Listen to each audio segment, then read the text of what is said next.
So this is where it gets interesting. So how do you know that a short position is going to be valid, right? How do you know a sell position is going to be valid, right? So the way you know that is because you want to know essentially sellers are in control at this area. So when we kind of break this down, over here, sellers must be in control before the market tanks off, right? Sellers have to be in control. And so you can read that only with the footprint charts. So this is where it gets interesting. You want to look at all of the behavior and all of the activity just above the key level.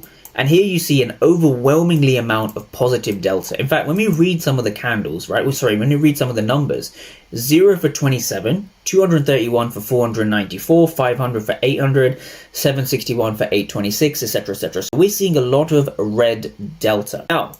Blue delta. When you see a lot of blue delta and then the market fails to break above the level, because we haven't broken above the level. Notice how we have a wick and we have a wick. So this is how you use candles the right way. Using a wick rejection, a hammer, or any other pattern is simply not viable when you come into a key level. What you're looking for at a key level is you want to see whether it's going to be a demand or a supply zone.